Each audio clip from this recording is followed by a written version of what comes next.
Well, let's turn to 1 Samuel chapter 16. 1 Samuel chapter 16. Now, let's read from verses 1 to 5. Reading. 1 Samuel chapter 16, 1 to 5.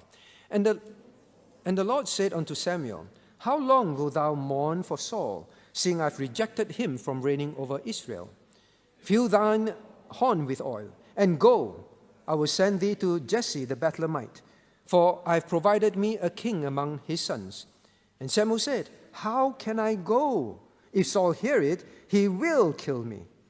And the Lord said, Take an heifer with thee, and say, I am come to sacrifice to the Lord. And call Jesse to the sacrifice, and I will show thee what thou shalt do. And thou shalt anoint unto me him whom I name unto thee. And Samuel did that which the Lord spake, and came to Bethlehem. And the elders of the town trembled at his coming, and said, Comest thou peaceably? And he said, Peaceably. I am come to sacrifice unto the Lord. Sanctify yourselves, and come with me to the sacrifice. And he sanctified Jesse and his sons, and called them to the sacrifice. Now here the question is this. When God encouraged Samuel to tell only part of the truth in 1 Samuel 16, 1 to 5, when he was searching for a replacement for Saul, is it considered withholding the truth, telling half-truth, and lying? Understand? You see, the situation is like that. God says, now go to Bethlehem, all right? I'm going to show you who is the king that will replace King Saul. Then Samuel immediately said, Hey, hang on, God, I cannot go. King Saul will kill me, you know. He is king, he wants to be king, and now he's hardly into his kingship for a while, and you tell me go anoint another king? You're asking me to go on a suicide mission. He will kill me. And then at that time, the Lord said, okay, then you take a heifer, all right, and go there and say, oh, I come to sacrifice to the Lord. And then you will call Jesse's family to come, and then the people ask, oh, are you coming peaceably? I said, peaceably? I just come to sacrifice. I'm come to sacrifice unto the Lord, so make sure you sanctify yourself. Now, first place is God giving Samuel a lie to tell. Giving Samuel an excuse which is a lie to tell. What do you think? Tricky one, right? Cornelius? Not sure. Caleb? Don't know. Okay. Well, we just learned, right? God is always right. God is always fair. God is always true. Maybe I ask Phoebe. Is God giving Samuel an excuse to lie? No. Why? How do you know?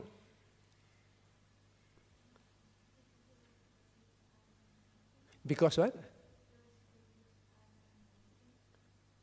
I can't hear. It was David's private anointing.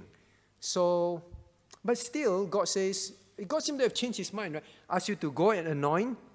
Then now you tell me you're afraid.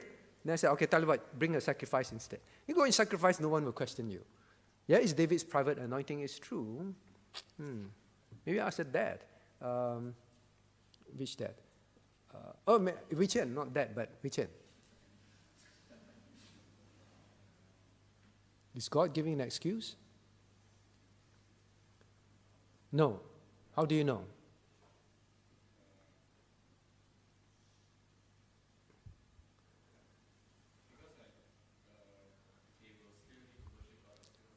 They will still need to have sacrifices and still need to worship God for the anointing, is it? How do you know that? Okay, you hold the thought. Maybe ask someone else. Maybe a uni student, Jillian. Not uni student, working student that just got out of university. Right? Jillian. Same. No. God doesn't give excuses to people to lie. Is it? If God tells Samuel to say something, it's never a lie. So you take the Christian worldview. In other words, what you learned just earlier on, right? Okay, last one. Jedidah, what do you think? You see, every time now you see this, wow, I can use excuses because it's in the Bible. No, you say no. Excuses to lie is still lie, is it? Okay.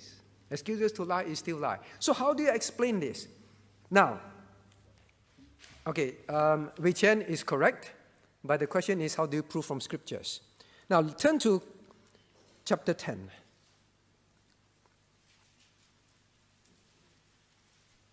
Chapter 10. Now, in the case of King Saul's anointing to be king, choice of King Saul to be king, please notice what God does. The things that God will put in place in order to put a king up. All right? 10 verse 8. Now here God says, and Samuel told Saul, verse 8, let's read together. And thou shalt go down before me to Gilgal, and behold, I will come down unto thee to offer burnt offerings and sacrifices of peace offerings. 7 days shalt thou tarry till I come to thee and show thee what thou shalt do. Now here, Samuel just told Saul to go to somewhere and wait for him. Wait for his anointing. Wait for his placement to be king, promotion to be king. Now notice what Samuel said he needs to do. God has told him many things. This is one of the things that God told him. He needs to go and offer sacrifices at this king anointing ceremony. Offering sacrifices is part of the bringing the king to be anointed. All right? God has told him, because chapter 10, verse 1 to 7, is all the very amazing prophecies that God gave to Samuel. So these are things that God has been telling him, including sacrifices. All right? So there are sacrifices in the first place offered. Now, number 2. Now turn to chapter 10, verse 21. Now then what happens? So then the sacrifice, they gather together, and then the sacrifice happened. Look at verse 21. Verse 21. And when he had caused the tribe of Benjamin to come near the family of Matri was taken, and Saul the son of Kish was taken, and they sought him, but they could not find him. So now, after all these things, then they say, all right, now we need to bring the king that God appointed forward. All right, so now they bring the king forward. But this Saul, he went into hiding. Now, after that, then what do? Look at verse 24.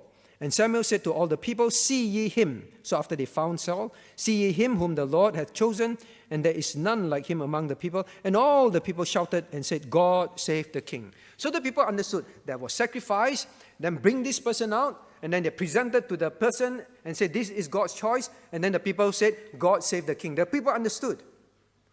All these things are done to appoint the king. That's why I say God save the king.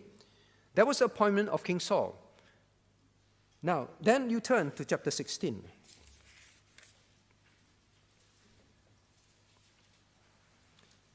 God in chapter 16 wants Samuel to go appoint David to be king. Now, then God says, look at verse 2. Take an heifer with thee and say, I'm come to sacrifice to the Lord.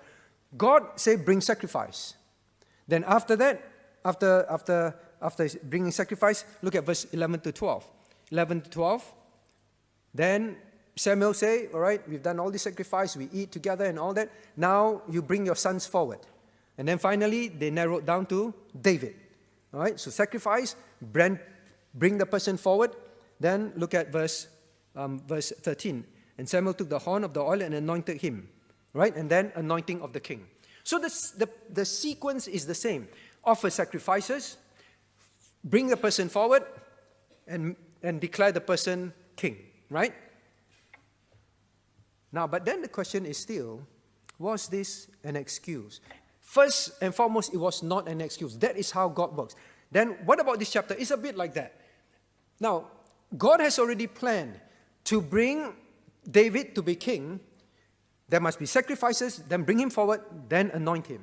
That was God's original plan. That was God's plan for Saul, same plan for David. But before God finishes, God says, well, Samuel, go and appoint David. Samuel, go. Before God even tell him the rest of the plan, Samuel would say, how can I go? He will kill me. Then God says, bring a heifer, It's kind of like, I haven't finished my statement. He was so afraid. Just hearing to anoint another king, he immediately interrupted God. And God says, bring an heifer. So you see, when our assumptions that God does lie at sometimes, instead of God is infinite in His truth and God will never lie, instead of thinking that God does not teach people to lie, instead of having that Christian worldview, we assume that they are lies. You see the danger? Once you think God never lies, God never teaches us to lie, you will read scriptures with a very simple understanding. That is it. So God simply says, anyway, you are to take a heifer, you are to bring sacrifices. Now, then the people say, are you come peaceably? He said, yes, I'm come peaceably. Is it lie? No. He did not try to hide anything. They simply asked, are you peaceable? No. They said, I come to bring sacrifices. And I bring sacrifices was not an excuse. It was sanctify yourself. He is simply telling them, there is sacrifice going to be made. So please make sure you purify yourself. He's not bringing up the sacrifice to use as a cover-up. They did not ask him, are you here to appoint a king? He simply said, I'm going to conduct sacrifice. You make sure you're pure. What I'm going to do next is what I'm going to do. They didn't ask him what he was there for. All right? So I hope that with that understanding that God never tells us to lie, when we read scriptures, it's very simple. But we want to use excuses to lie. We will pick on this and say, God allows us to use excuses to lie, right? Have a right Christian view of God. Let us pray.